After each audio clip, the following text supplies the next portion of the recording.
Le fusil mitrailleur CSRG modèle 1915, plus connu sous le nom de Chauchat, est l'une des armes de la Première Guerre mondiale avec la pire des réputations, surtout outre-Atlantique.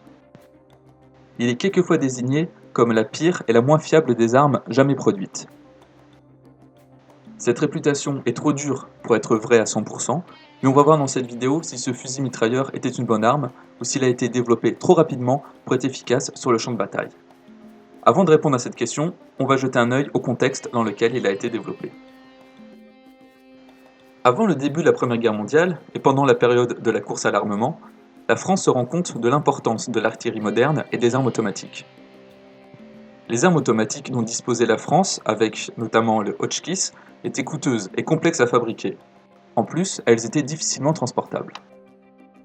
Il y avait un réel besoin pour une arme capable de tirer en rafale, qui pouvait être facilement transportable et même utilisée en mouvement. En 1915, une commission pour le développement de cette nouvelle arme légère est organisée en urgence. Cette commission était composée du colonel Louis Chauchat, de l'ingénieur Charles Suté et de Paul Ribérol, ingénieur et directeur de l'usine des cycles Gladiator.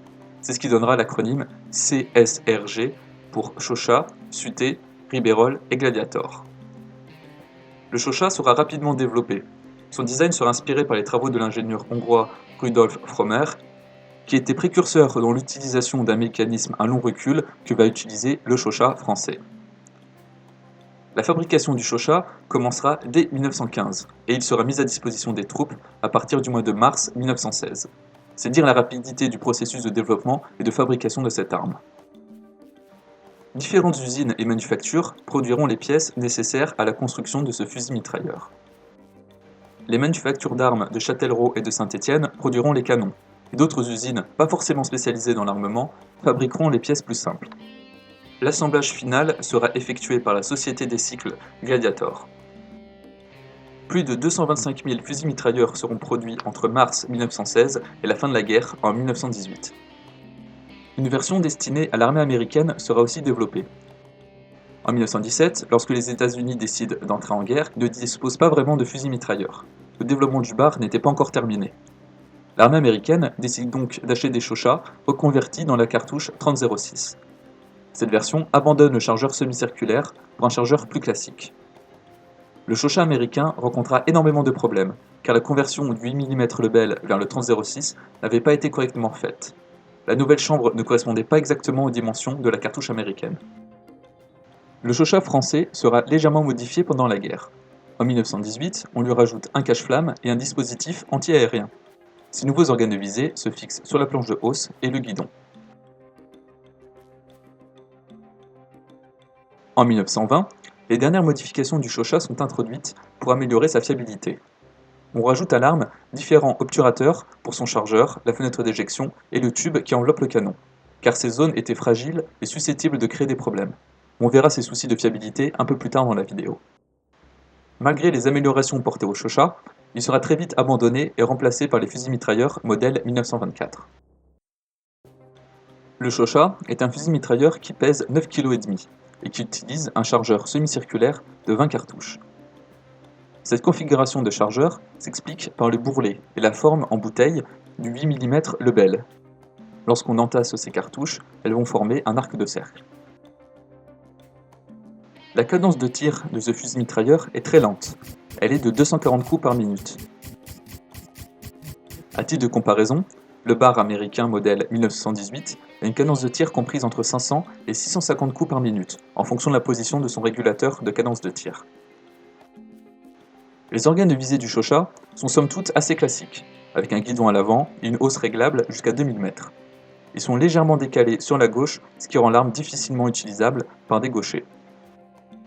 Ce fusil mitrailleur dispose également d'un bipied pliable et d'une poignée verticale située entre le pontet et le chargeur. Le Chauchat peut tirer en rafale ou en semi-automatique. On trouve un levier de sélecteur sur la gauche, au-dessus de la poignée pistolet. Ce levier a 3 positions. S pour sûreté, M pour mitrailleuse et C pour coup par coup. Toujours sur le côté gauche de la carcasse, on peut voir le marquage du modèle et le numéro matricule de l'arme. Ce numéro est aussi présent sur le levier de culasse, son bouchon et la boîte de culasse. Le bouton d'éjection du chargeur est un petit levier situé entre la poignée avant et le chargeur. Mécaniquement, le fusil mitrailleur Shosha fonctionne par long recul et tire culasse ouverte, comme beaucoup de fusils mitrailleurs. Lors du tir, la culasse est en position arrière. Elle part en avant quand on presse la queue de détente, elle va alors chambrer une cartouche, tout en se verrouillant dans le canon grâce à ses tenons, puis percuter l'amorce. Le canon et la culasse sont alors solidaires et reculent ensemble. La culasse est alors stoppée en position arrière et le canon repart en avant, poussé par le ressort récupérateur. Le canon va éjecter l'étui, et une fois qu'il va retrouver sa place initiale, la culasse va repartir en avant, chambrer une nouvelle cartouche, et le processus recommence. On va maintenant parler des choses qui fâchent, les problèmes de fiabilité du Shosha. Un des points critiques du fusil mitrailleur est son chargeur. Comme on peut le voir, il est perforé sur le côté. La raison pour laquelle le chargeur n'est pas fermé est que le Shosha devait être opéré par 2 soldats, le tireur et son assistant. Les trous dans le chargeur permettaient à l'assistant de voir combien de cartouches il restait dans le chargeur à n'importe quel moment.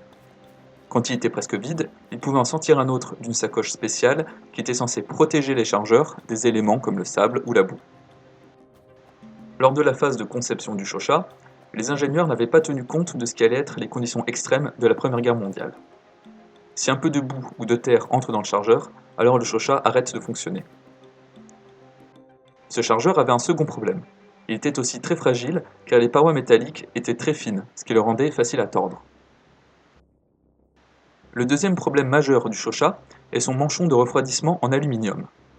Lorsqu'on tirait 200 à 300 coups de manière successive, ce tube devenait très chaud et finissait par se dilater au point de contacter le canon et de générer tellement de friction que les canons restaient bloqués, ce qui rendait l'arme inopérante. Pour résoudre ce problème, la solution principale était simplement d'attendre que le manchon se recontracte et libère le canon. Enfin, un dernier problème, qui n'est pas véritablement lié à la fiabilité du Shosha, mais à son mécanisme. Comme on a pu le voir quand on a parlé du mécanisme du Shosha, il y a beaucoup de grandes pièces qui bougent lors du tir. Cela engendre des vibrations et rend la visée difficile pour un soldat qui n'aurait pas l'habitude de tirer avec cette arme. En conclusion, le Shosha est-il un mauvais fusil mitrailleur? Oui et non. Il est moins pire que sa réputation laisse entendre, mais comme on l'a vu, cette arme avait de réels problèmes. Cela étant, il faut garder à l'esprit le contexte dans lequel il a été développé et utilisé. Il s'agit d'un des premiers fusils mitrailleurs jamais développés, et ça reste une innovation importante qui a véritablement impacté le champ de bataille. Encore une fois, j'espère que cette vidéo vous aura plu. N'hésitez pas à vous abonner et à faire partager la vidéo, et on se dit à bientôt.